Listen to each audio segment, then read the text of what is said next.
Hello and welcome to episode 2 of Masters of Marketing.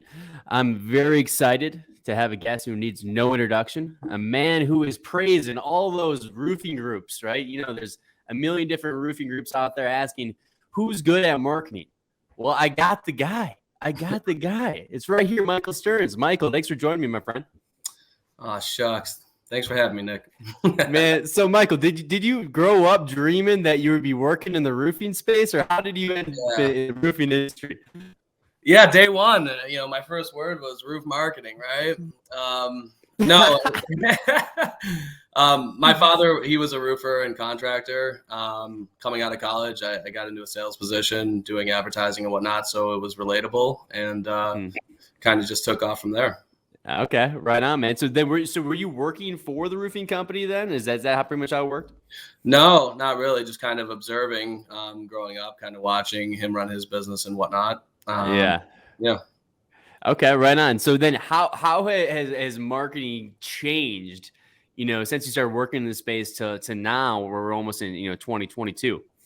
Yeah, I mean, there's a lot of changes, right? Some subtle and less impactful, and then some larger ones. I would say, in my experience over the last 6 years, one of the most impactful and positive changes that I've seen for roofers in general would be like Google Local Services, right? Mm-hmm. It's given them an opportunity to kind of supplement or get away from, in some cases, their Google ad campaigns, which can be a convoluted space to work within Google ad platform, right? So it kind of simplified a lead acquisition method for them to where, they're ranked top of the page and what have you, a much lower cost per lead typically. So that has been very impactful. And like I said, in a very positive way for a lot of people I've worked with. I feel like one of the biggest benefits too with the Google Local Services is the fact that anybody can set it up, right? Yeah. It really doesn't take a marketing genius to go in there and get it set up and make sure that you get Google guaranteed. So like you're saying, it's finally one of those lead acquisition tools or services that is simplified. Now, is it no matter what market you're in, is Google Local Services like pretty much a must that all roofing companies have to do, or what do you think on that? Yeah, I mean, there's really no downside, right? Because there are certain things you can do to influence Google Local Services, where you're being positioned and things like that. What I would say, obviously, if you're in a bigger market, there's going to be more people that are Google guaranteed, which makes it more difficult for you to acquire leads if you're not in the top 2 or 3. With that being said, there's also other benefits to local services that are less intuitive, I would say, right? So for instance, like folks that I've worked with in the past, incorporating the fact that they're Google guaranteed into like their sales pitch, right? And their process as far as demonstrating that to the consumer. So a lot of the guys who aren't necessarily a budget roofer, right? They're coming in middle, higher end on the price side of things. It's a very good way to gain the credibility of their customer to explain to them what Google guaranteed is, right? Yeah. We go through extensive vetting through Google, and they recommend us based on the fact that we're properly licensed and insured. Our customer-facing employees pass background checks, things like that can really differentiate themselves from those other companies that may not have those things. Yeah. And typically that's what they're up against. If they're like, one of the main objections is price, right? Well, why is this guy $1,500 cheaper? It's a good way to get ahead of that objection. I do like that. I do like that strategy a lot, incorporating your sales pitch and presentation. I'm gonna be straight up. I'm not 100% sure what all entails in terms of how Google ranks on Google Local Services. Do you have any idea, or is it a little bit random, or Yeah, so they don't. It's a big list, right? Yeah. It's a big list, man. In some of these markets when you're looking, because I'm out here in Denver, right? And I tell everybody to get on the Google Local Services, but then now you're looking at it, even if you're Google guaranteed, there is a lot of companies on there. Yeah, and there's things that you can do as far as setting a budget, what you're willing to pay per lead, what your weekly budget is, things like that, right? A lot of it, having reviews, right? And having a process to generate reviews. Reviews are huge, especially with Google guarantees. So yeah, and they kind of compartmentalize your Google guaranteed reviews versus your regular GMB reviews, right? So getting reviews directly from your Google guaranteed profile is huge, right? It's not always easy, as we know, to get reviews. But having processes in place to ensure that there's follow-up, right? And you guys are being zealous about getting those reviews from those customers is largely impactful as well. And you might have a great company, but chances are a client's just not going to leave a review for you. Right. So make sure you have some kind of process, whether it's, sending them a link or some kind of request, or there's so many different software tools now that ask for reviews, whatever it might be. Every job you do, follow up, try to get that review, try to get that referral, right? Maximize that value of that customer. There's no doubt about it. Yeah, 100%, right? And I tell guys, you can use the automation tools, which work very well historically. But even if it's something where you're doing like a quality control walkthrough at the end with the customer, and you're walking them through what took place on the job, the fact that the site is clean, the fact that the roof looks exactly how they envision it, and they're super excited about it, and you're gaining that buy-in the entire way. That's a perfect opportunity to shoot them the link then and there, right? Yep. You typically would find higher conversion rates from a review side of things when you do that. Completely agree. Now, let's say that someone's just kind of getting going in the roofing space, right? So maybe they're a newer company. Obviously, that the budget isn't really super high, right? If there is any. Is there any fundamentals that you think that every roofing company has to get done online? Yeah. So, I would start with creating your Google My Business profile, right? That's absolutely necessary. That's the number one, probably, in all honesty, online. Yep. Get your GMB up and running. From there, right, build it out properly, right? So, and Google makes it somewhat simple, right? When you go into there, as far as like, hey, do this, add a logo, add a description to your company, put your hours in. So put in all the information that they're recommending, right? Within GMB, there's service tabs where you can list your services. You can build out descriptions of those services. Same thing with products. And those are two overlooked aspects that I see a lot with folks that I've worked with in the past is, you go into their GMB, and this isn't unique to, new companies. These are also some companies that have been around for some time. Those opportunities to fill out that information aren't taken advantage of. And, you're feeding Google the information that they want to see as far as services that you're offering, and obviously hitting on keywords that would make sense to link back to your GMB profile as well organically. From there, obviously creating your social media presence, right? And then building out citations, right? To kind of build authority for your business, right? And essentially all you're doing there is going to a bunch of platforms and saying, hey, like, this is our company name. This is our name, our address, our phone number. This is our website, hours of operation, services we offer. Here's a few photos. And making sure all that information is identical across the internet. That'll help build some authority with Google locally. So, Michael, is there any good way to figure out what citations they should build out, or any process on that if they're going to do it themselves? Yeah, you can. Everybody's got like a scan tool right nowadays where they grab your information and they'll say, hey, we'll run a scan for you. Like, you can use things like SEMrush or things of that nature. You can do a quick Google search for citations and find yourself inundated with opportunities. Right? Yeah. Now, the next question actually goes to the website. Sure. This one's always an interesting subject. Should owners make a significant investment in their website? Yeah, that's a hard one to paint with a broad stroke, right? So, there's a couple questions within that. Like, where are you as a company? Is it a brand new company? Are we still talking about a brand new company? And what is your expectation for that website? Right? Is it something where you're getting business cards printed out and you're doing some grassroots stuff, guerrilla marketing, and you want a clean place for that individual to land? Is it something that you're going to use as like an opportunity to convert people from ad campaigns versus using landing pages? Are you building out for the future as far as looking at implementing an SEO strategy? So there's a lot of points of distinction that should be made when answering that question, right? And then from there, it's okay.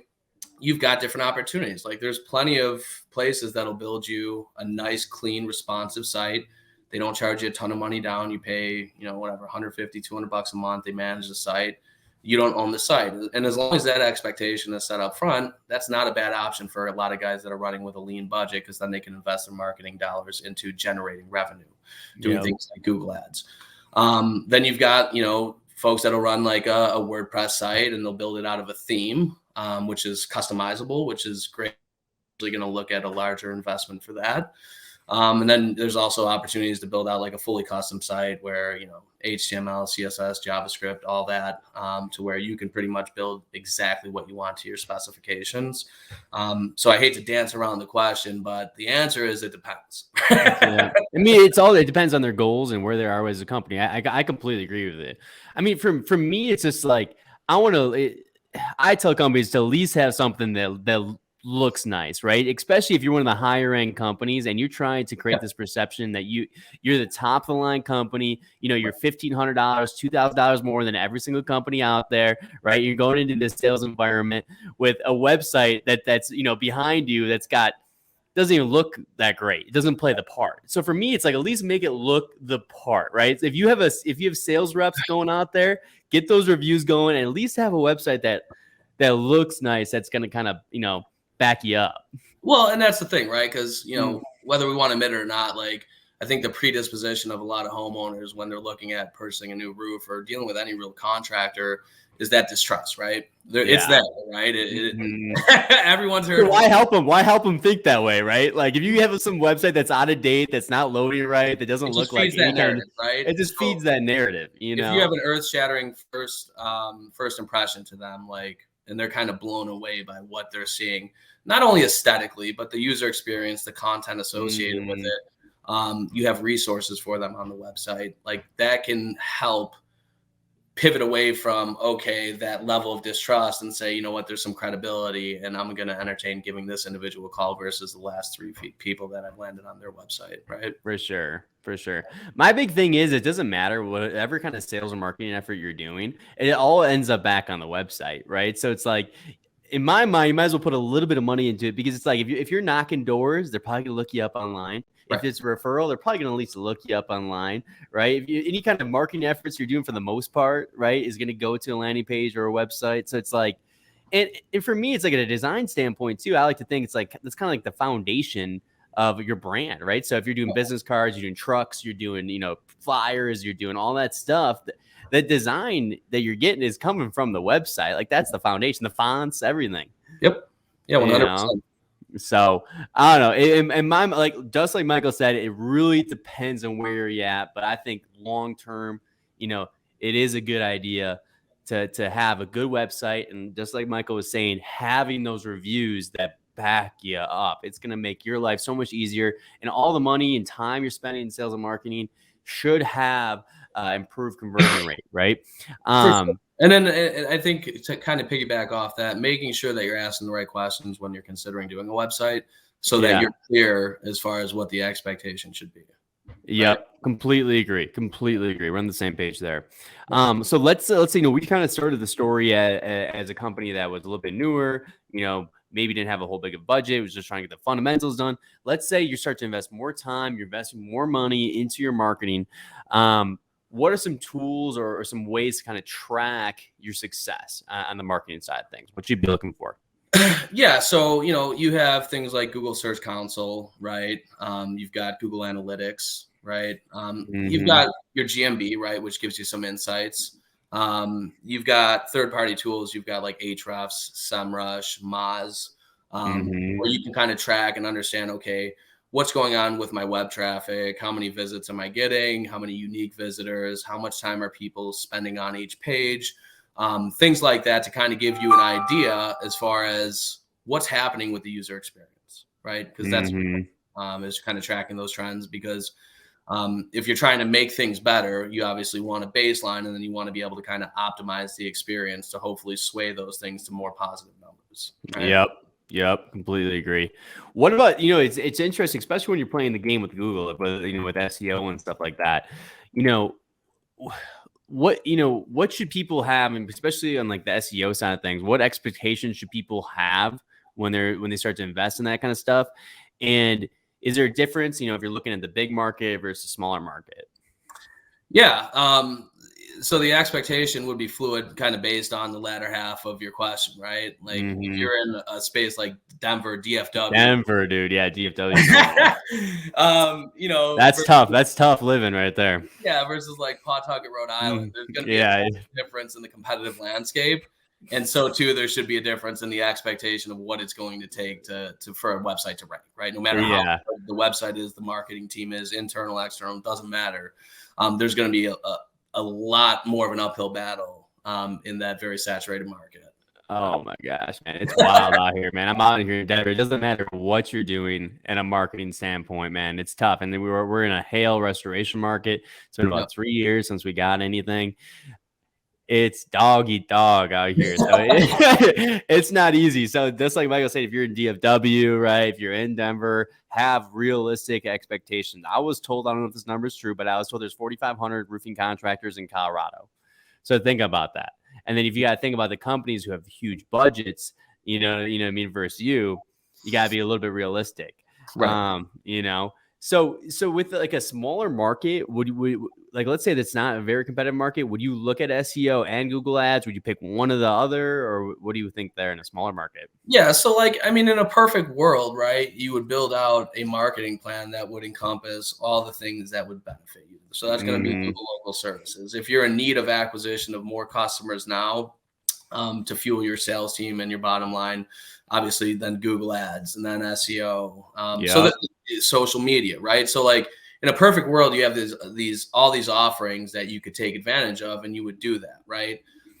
So then depending on the needs of the company, right? So if you might be booked out 3 months, you're like, okay, I'm in a small market. Now's the time to focus on SEO, right? Because we're not in a dire need for work, and we can expect to invest in this and not get an immediate return. And it's not going to be problematic from a financial perspective, right? Versus a company that's like, hey, you know what?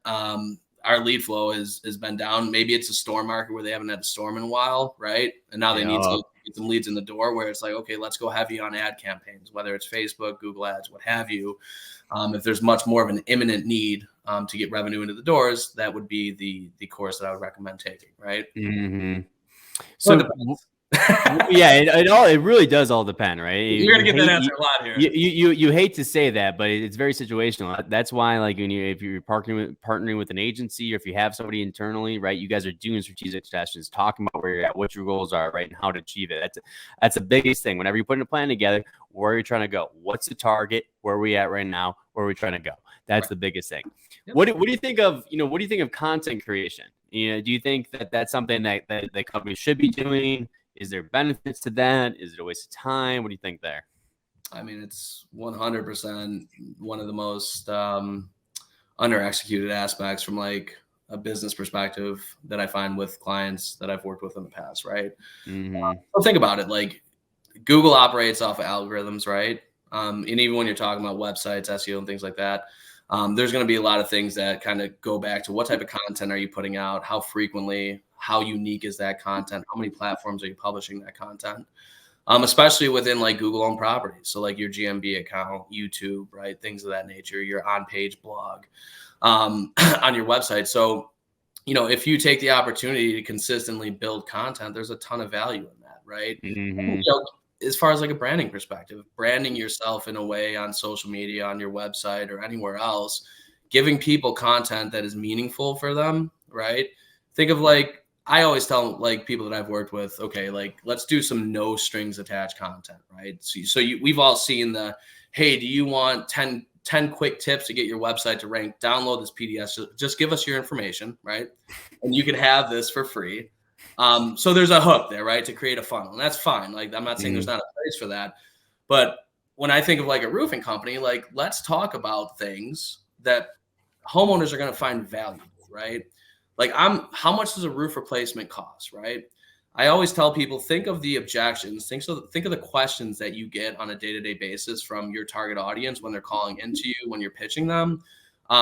And think of your content creation through that vein. So if someone's asking how much is a roof replacement, that's going to vary greatly depending on a myriad of things, right? Yep. Do you have a shingle roof on? Are there 3 or 4 layers? Because that's going to impact the man hours that's going to take to remove the roof. That's going to impact the amount it's going to take to dispose of the roofing materials, right? Is the decking rotted out, or are we going to have to put new plywood or OSB up, right? Are we moving into an architectural roof? Are we going to do a metal roof? If so, or is it standing seam corrugated? Are we doing a Da Vinci roofing system like you guys like? Ooh, the Da Vinci, right? Da Vinci's. Right. So, I mean, there's a lot. Getting fancy. There's a lot of things to dissect within that question, that intuitively as a homeowner, they don't understand, right? So Mm-hmm. if you write a 2,000 word blog post on your website about it, and then you can use that as a resource to point people to, right? To help them Yep. understand that there's a lot of different wrinkles in the decision that they're going to make and help them empower them to become informed. All the meanwhile, you're fueling strong content to Google to say, hey, like we should be relevant for this type of search. I do like that. I like that strategy when you have blog content or videos or whatever it might be to answer customer questions. So when you're in that situation, you can literally give them all these different, articles or information that you have for them to answer their questions. I think the biggest platform that's underutilized in the space is YouTube. What do you think about that? Yes. Well, I tell people all the time, right? Like people are more likely to engage with video content than they are to read a 2,000 word blog post, right? So what you can do is you can go on site, you can create a YouTube piece, right? Publish it, optimize it, what have you. And then you could write off of that your blog content. You can condense that into a GMB post, right? Just hit on some of the main topics. So that one piece of content you're kind of leveraging to deploy on multiple different platforms, which is only going to benefit you, right? Yep. Yeah, 100%. What about handling marketing after a storm? Is this one of the things where you pretty much have a plan and then you hit launch once it comes? And how does it differ from, during the just standard throughout the season? Yeah, so let's say we broke the curse in Denver and we got a wicked hailstorm coming in, right? And let's go. That coming in Wednesday, right? Yeah. Wednesday, and now, right? Yeah. The biggest thing would be to get ahead of that. So what are you going to do when the storm comes in? You're going to deploy your knockers. You guys are going to go out, canvass the areas, right? And try to get as many claims filed as possible, right? What can we do in the meantime to cozy people up to the idea that we're going to go bang on their doors, right? Well, let's run a Facebook ad, right? Let's get some content out in front of there, get some familiarity within the community on a geo-targeted basis so that there's a warm touch point before the fact that our guys get there, right? Maybe we sign up some claims within that area when Wednesday comes. From there, maybe you do a mailer in the neighborhood, somebody like Dope Marketing, right? Where you just, hey, we've got this area, we can pencil in around and like send out, this postcard to all these people because we know that it's an impacted area for sure.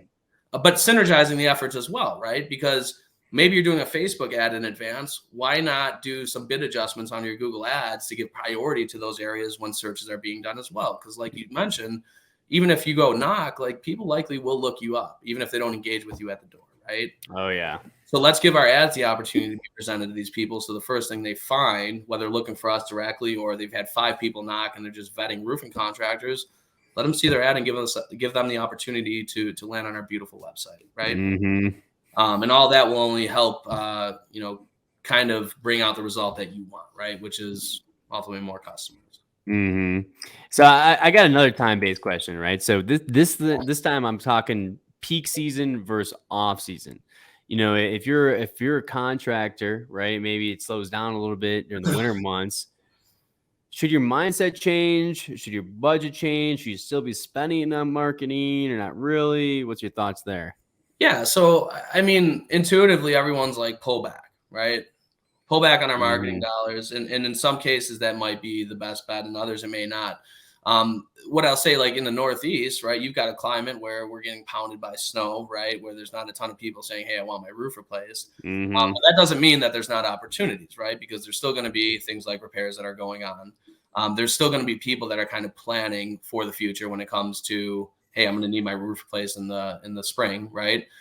So typically you'll find that it is more repair oriented up that way, but there's still opportunity, and especially building out that pipeline. So when April, May, or whenever the thawing comes, right, and the spring comes and it's raining, whatnot, you've got a pipeline of people built out. So I wouldn't say, again, it kind of is dependent upon the company that you're with and where they are, where they want to be type thing. But it's not always, hey, we should cut it off because, we're heading into the slower season. Or I would say, yeah, I would say at least get your name out there. Just ramp it up either, right? Yeah. At least get your name out there, though, right? Like, don't remove yourself from the community completely, right? Have something going where you're showing face and brand recognition throughout that slow season. Like you're saying, whether they have a repair. Thing is, the other thing, too, at a cost standpoint, probably it's a little bit easier, right? Because a lot of people probably do pull back during those winter months. So maybe that's an opportunity for you to build up that brand recognition and get some more repairs and build up that customer list. Right. 100%. You know, so I think that's a great opportunity there. This is an interesting question too. So we both do marketing for roofing contractors. As an outsourced agency, what do you think of what should be hired internally versus outsourced? Is there not really a for sure solution there? What do you think on that aspect? Well, it's a really good question, and again, it's a tough one to answer because what resources are available to you internally, right? And at what expense, right? So, for instance, like things like posting your GMB, do you hire an outside agency to do that? Maybe. Maybe not, right? If you have somebody in house that is willing to consistently post photos, post content along with those photos, I mean, it's not rocket science, right? It's really just making sure that there's processes in place to make sure those things are getting done. When you're talking about things like Google Ads, you have somebody that's qualified internally to run them, because if so, why wouldn't you, right? Or even the more simple things is like posting to Facebook, right? Keeping that page active, not even necessarily running ads. For sure, have somebody internally do that and save yourself the expense, because especially with social media, the amount of interaction there's going to need to be, any effective marketing strategy is going to need an open line of communication between the agency and client, right? There's no doubt about it. But especially with social media, as far as getting assets, photos, videos, things like that, to kind of tailor the post and the content to the way that you want your brand to be perceived, it's a significant and frequent amount of communication, right? And at that point, like, why not just do it yourself if you can? If you have somebody on hand that is capable and willing, make that a part of their day. I would say this though too. It is a very interesting question, and I don't know if there is a right answer to it, but I would say, if you do hire an agency, right, you do want to make sure that obviously it's saving you time, because that's why you hired them and you produce results. But at the same time, you would never hire somebody internally and then never talk to them. So it's not going to be magic beans, no matter what agency you have. Yeah. So at least communicate with them, right? Make sure you're having a good line of communication with them. And then also, if you go the route of hiring somebody internally, I think the one issue there is that market, everybody puts marketing in like there's a one bucket where it's like it's just marketing, but like there's like people who think very analytically, right? That are like SEO minded and all that kind of stuff and data driven, and then there's like designers, people who are more of how everything looks. Right brain. Yeah, exactly. And like you're not most likely, unless you find what we call the unicorn, right? Like you're probably not gonna be able to get them. And if that unicorn is probably not gonna work at your company, to be honest, they're probably gonna be super high demand, and the amount that would be to even have them at your company is gonna be outrageous. Right. So just keep that in mind. I think that having somebody, even if you don't hire internally, somebody, make sure that you still have somebody inside your company that is internal, that has a marketing mindset, right? I'm sure you talk to owners that are very marketing orientated, and you can tell, and the conversations just flow a little bit better there. For sure. So what about this? So some issue that we always run into, and it's funny because it doesn't really matter what industry you're in. Sales and marketing always hate each other, right? Marketing says we gave you good leads. Sales says marketing sucks. We got another bad lead. we got another bad lead. Like this is bogus. Do you have any tips on like connecting sales and marketing more so that everybody's kind of on the same page? Well, it's kind of a paradox, right? Because it's almost like a symbiotic relationship where like the better the marketing team does, in theory, the better the sales team should do, right? Yeah. Like, more leads, better leads, salespeople make more money, right? And the more they sell, the more they can invest in marketing. So those things are very closely intertwined with one another. But you're right, there was always kind of that tug of war in finger pointings at times, right? And I think this can kind of expand to a lot of different woes that folks that I've worked with in the past have faced is processes, right? Processes and culture. Yeah. Right? So defining what the culture is, understanding that we're all on the same team, and leading in that way, which is easier to sit here on this podcast and talk about, right, than it is to implement, because it can be, always is. It's tricky at times, especially when you're dealing with salespeople, right? Yeah. But kind of getting them bought in, getting the folks within the company bought into like, this is kind of, all our goals are aligned and we're a team here. And then having processes in place, right? Because a marketing team could generate you 200 leads a month that are very high quality. But if you don't have processes for your salespeople to follow, and it's not predictable, it's less scalable, and it's less likely that there's going to be that same experience for each one of those customers, right? So getting the lead called right away, right, is big, right? Making sure that whoever is being designated lead, they're getting in touch with them right away, right? From there, what is the first experience that the individual is having with your company outside of like, going on a website or whatnot? Who are they talking to? What does that conversation look like, right? Are you qualifying that individual? Like, what questions are you asking to kind of gather the information you're going to need to when you're pitching them to overcome the objections, right? Getting ahead of that, right? And getting as much information as possible. And there's different schools of thought on that. Some people say you just get in front of the homeowner, and others will say kind of qualified. And I think, depending on the company, and that's subject to interpretation, but there's a little processes go a long way, right? And I would say that's where a lot of people struggle, is making sure that not only do they have processes in place, but making sure that those processes are being followed consistently, right? Completely agree. Because it's a lot easier than to say like, hey, the marketing team, like if we're managing down to the marketing team, like we know for a fact that the salespeople are doing X, Y, and Z, and we're simply not getting the conversions that we were 3 months ago. So we need to figure out what's wrong, right? Yeah.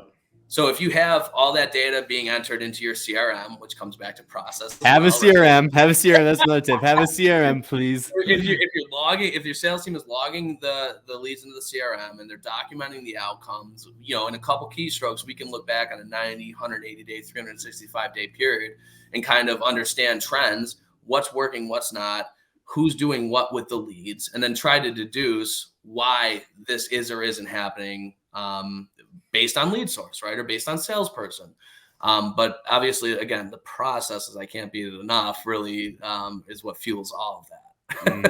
Have a CRM. You heard it here first. Michael Stearns. Have a CRM system and have it set up to your organization, your workflows, everything like that. And then make sure that your salespeople are bought into using that CRM system. And that is a huge thing, right? Because I'll log into these CRM systems and you'll see some people use it and some people don't. And if you're not utilizing it and getting a culture that is bought in on using that CRM system, it's going to be a mess. And the thing is some of these these roofing companies, the amount of leads that they get in from just all these different sources is just absolutely absurd. The phones are ringing like crazy for some of them, right? And if you're not putting that into your CRM system with notes and everything like that, and have like the same script that you follow when someone answers the phone and asks the same questions that need to be answered, right? Like tee it up for success, organize it, label it where the lead came from, so that way you can have reporting on what's working and what's not. Right, because at the end of the day, like you could do $10 million in revenue, right? Have good margins and say, okay, like everything's working well, and that's good enough.